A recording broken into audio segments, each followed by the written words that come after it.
Hello everyone and welcome to an Outlast Trials lore dive into the new documents and new Communal Rebirth that have been added with the addition of the new season, Project Diarchy, along with some potential theories with some added information that these documents bring up. I'd love to hear everyone's thoughts and opinions on the subject, and of course, if I miss anything, feel free to comment down below, but without any further delays, let's talk about what we know of Project Diarchy.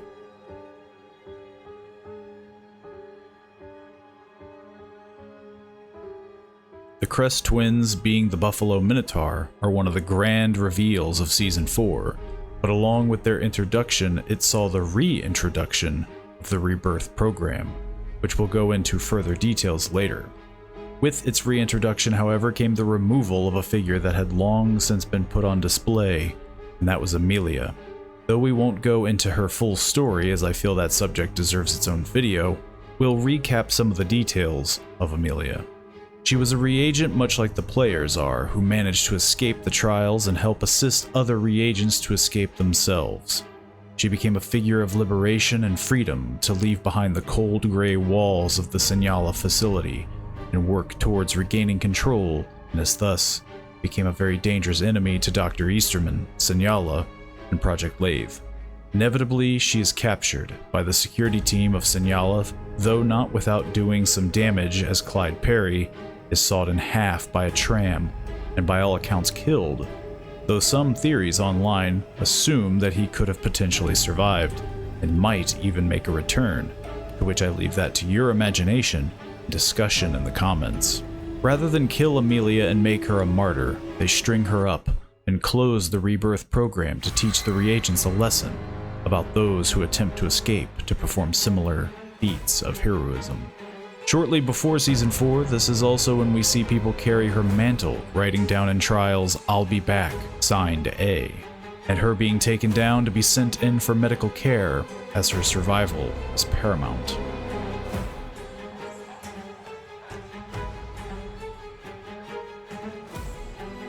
This is when we catch up to the new lore documents of Moses Scarfiati, the engineer and architect for the trials, doing a facility-wide security review for the entire facility and confirming that any vulnerabilities have been sealed and hardened. The more interesting thing, though, is that this document is that one observed breach was to be left open, leading to an as-of-yet unused trial environment called Project Scavenger, where reagents will be sent in without their ESOPs, or colloquially known as their rigs, and must find them throughout the trial, giving us players an idea at the next event we'll see in-game. They also mention observing which subjects would be willing to explore an obvious off-limits area, gathering information on potential accomplices of Amelia. Before we continue though, one last detail that is mentioned of Amelia is of a private journal entry of Dr. Easterman, and how she is smiling in her sleep. According to him though, it's not of satisfaction, nor any kind of guile. It's a small expression, like a penitent finding blessing in church, how she looks at peace. This of course drives the already maddened doctor into more of a state, as he wants to know what she sees in her dreams and wants to test the depths of catatonia. Dream therapy being a common factor in Outlast, with Outlast 1's morphogenic engine and the brainwashing of Dr. Easterman's Project Lathe at the Senyala facility using the sleep room, Amelia could in fact be our first potential lucid dreamer, and as such, could be the precursor to the Dr. Wernicke's morphogenic engine, or perhaps the cause of his in-depth research of dream therapy. But let me know what you think in the comments down below.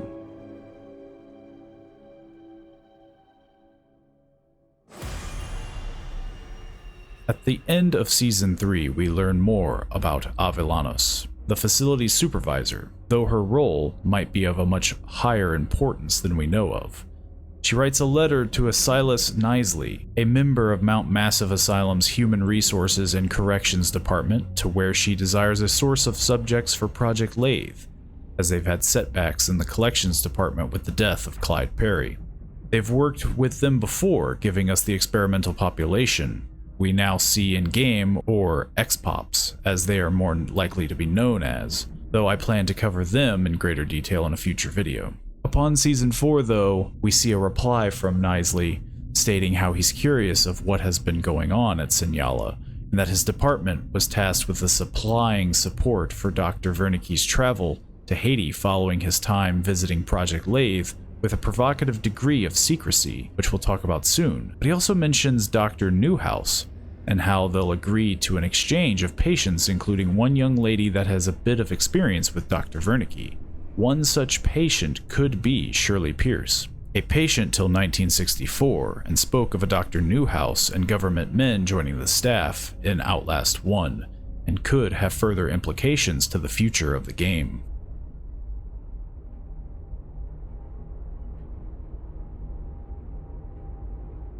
Continuing on what I believe Dr. Wernicke was doing in Haiti, there was a man by the name of Francois Duvalier, also known as Papa Doc. He was a prominent figure at this point in history, as he was the president of Haiti from 1957 till his death in 1971. In his early life, Haiti was occupied by the US for almost 2 decades.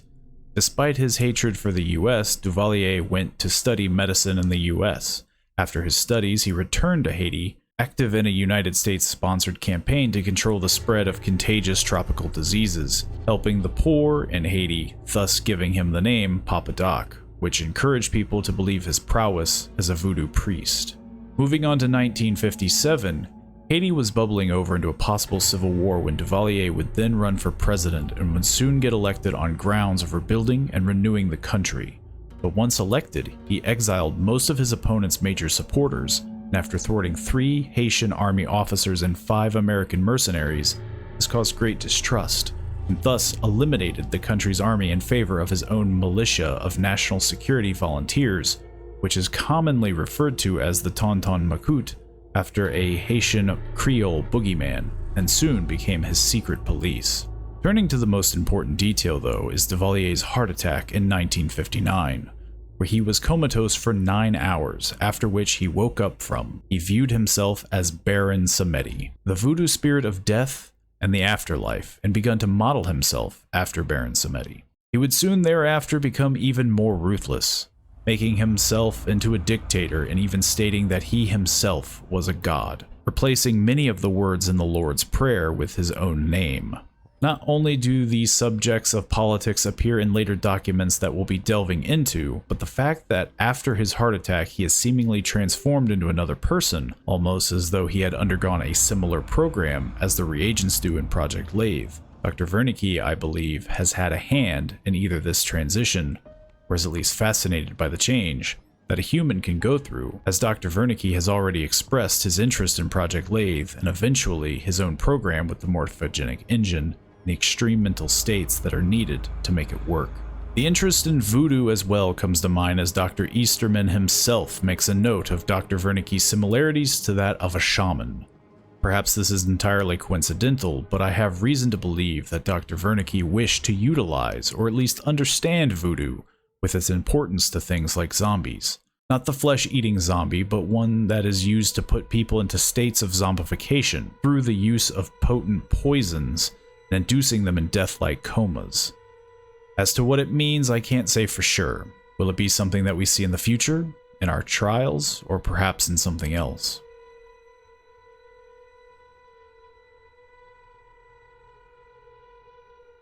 Pertaining to the documents marked under Minotaur, as in the Buffalo Minotaur, or as we now know them as the Crest Twins, Kusamura and Avellanos have a discussion that Aurora isolated the effect of a synthesized mescaline on the different receptors of the brain that produce serotonin, and Kusamura likens the effect of peyote, and that Aurora has separated the visual phenomenon from the altered sense of self and time, a non-visual psychedelic effect focused solely on the sense of self, and the translator picks up him saying fractured and spider's web.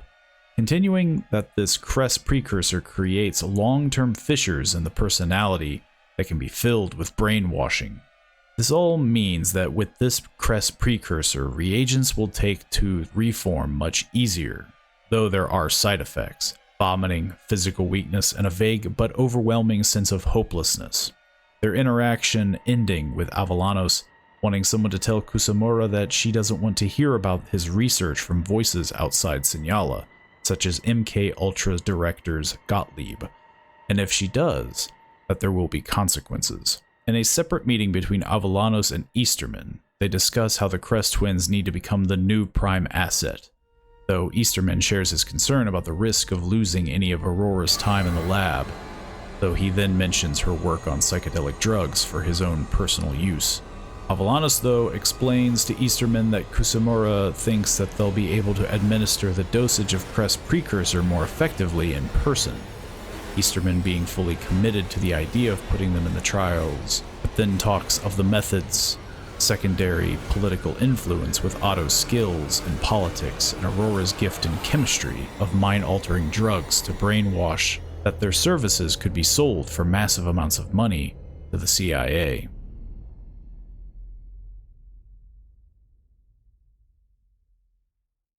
Let's delve into the meat of this season and the heftiest amount of documents there within, and what ties everything we've discussed so far, that being politics. In the past season, we only received one document about the subject, and that was of a vector on political will, that being tied to Crest chemicals. The documents not being in chronological order have us pieced together back to a week ago, from the first document to Scarfiotti, creating the shopping mall trial environment, to which Easterman loves, almost accepting it as an apology for Amelia's escape.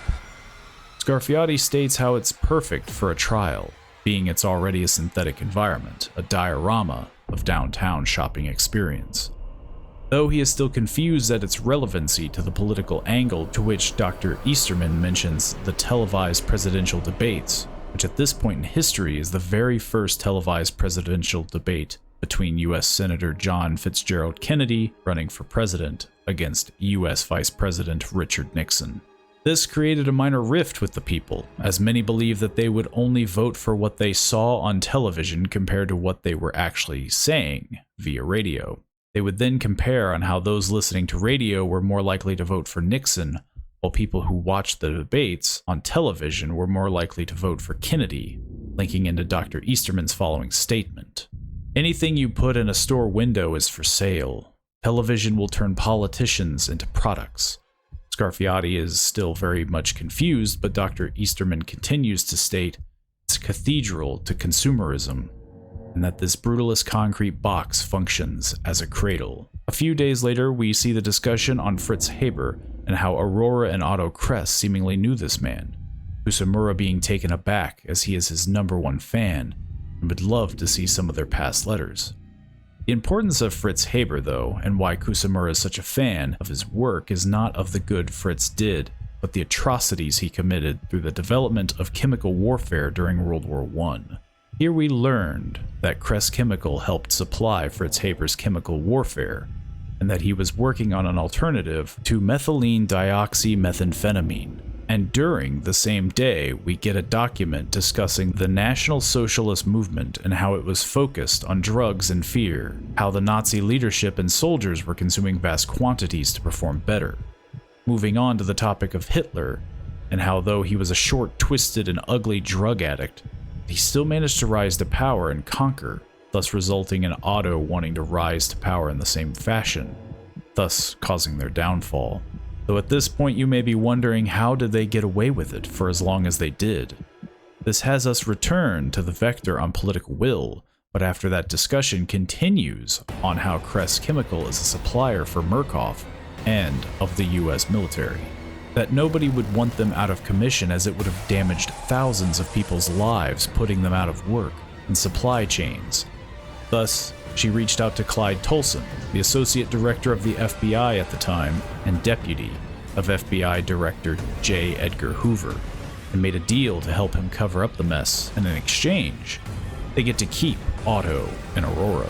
Avellanos continues on by commenting on how they would have gotten away with everything had they had just managed their ambitions, Lawler making a witty remark about how being the billionaire barons of industry wasn't enough, which Avellanos explains it is an old American tradition, turning money into power and back again. That they had success in that shadow and could have ran New York state politics for decades, or however long they wanted, but Otto had to step out into the limelight. He didn't want to be just the man doing the puppeteering. He wanted to be like Hitler. However disgusting he may have been, he wanted to be idolized all the same. This all confuses Lawler, though, until Avellanos shows him a picture of what they look like, though he most likely wishes he hadn't seen that photo. Their conversation comes to a conclusion with Avellanos asking Lawler who the most successful politicians of the 20th century are so far. After a back and forth, Avellanos cuts to the chase and tells him that it was Hitler, with Lawler seemingly heard this conversation one too many times and responds with a "here we go." She continues on saying Mao and Stalin, that these weird, ugly men with magical beliefs, and each one of them were creeps, losers, failures, but as politicians, they were unbeatable. Lawler then brings up Kennedy that he's not ugly, that his politics are as far from continental fascism as you can get, and still hopes to win an election. Avellanos, though, doesn't care about the politics, but the politician. He's a believer, a Catholic, and an injured vet. As she states, though, he most likely can't operate without barbiturates and amphetamines, due to a back injury he suffered back in the Pacific Theater. She mockingly says that he probably talks to Jesus daily, but that we have a real believer, a real addict in the White House, and that the sky's the limit, or even beyond that. Lawler sees it as dangerous, but Avellano already knows this, but it's why they need a political program in Signala. This could mean a number of things, but let's save some of these theories for the end, as we have one last subject to discuss.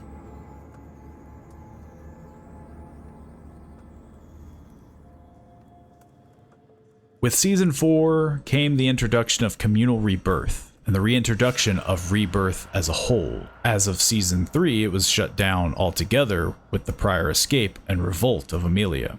To remind or inform those who are unfamiliar to the Rebirth program, it was when after a reagent had undergone enough therapy and thus by proxy trauma, that the brain was susceptible to brainwashing and thus conditioned into being a sleeper agent with the trigger words spider, eye, lamb. With this, though, we get documents of Dr. Eastman's journal and expanding upon his talks of the phallus of the sun. He has stared down the sun and looked upon the face of God and said blink, with his reward being the mirror, and that he can look at his new face. This is more than likely him talking about his thallium poisoning and the after effects, his loss of hair, and damage to the skin, which I will most likely talk more of further when I cover him in his own video. He continues on to state how one has to die and be reborn if one wishes to teach their children the same. He mentions an Emil Schweizer, who after having attempted to cut his own life short with a bullet to the head, that he too could see the visions he reported to Jung, the vision being the phallus of the sun. Dr. Easterman looks in the mirror now and sees himself as that same sun, and that he'll burn the surface of the world and give it life again to grow.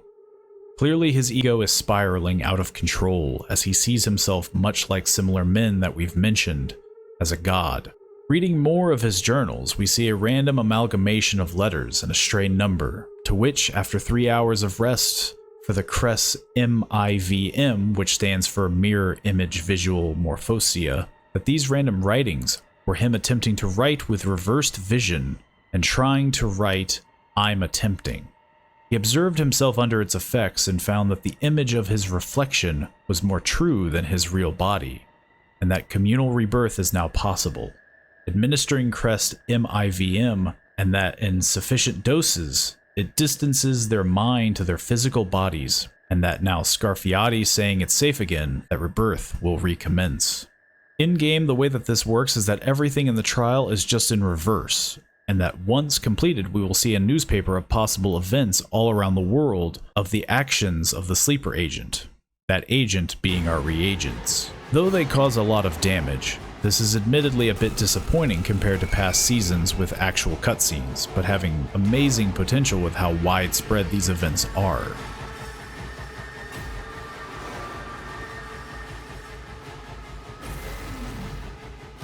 Though that is all the actual lore documents and features, I'd like now to discuss possible implications for the future though. I will reiterate as to not cause confusion, These are just my thoughts and possible ideas, so feel free to leave yours down in the comments below if you'd like to share. First, we have Amelia. Though in the lore documents, it seems her story is done, I would like to think that she still has a bit of an important feature to appear in the game. With her smiling is clearly an indication of something. I'd like to believe it's more than just her finding peace from freeing so many other reagents, and that perhaps with her now being moved to a hospital, gives her ample space to assist further, as perhaps she has another step of her plan to continue, though that does go against what the actual documents itself says. Another thing is the implication of Dr. Wernicke and his reasons for being in Haiti. Going back to voodoo zombification, Dr. Wernicke could see the addition of these poisons to be used in his morphogenic engine, as I've mentioned. But with these documents in the Outlast Trials and no such info being brought up in Outlast, along with the mention of a female patient and patient exchange, I'd really hope to see something blending with these themes and these ideas in the next XPOP.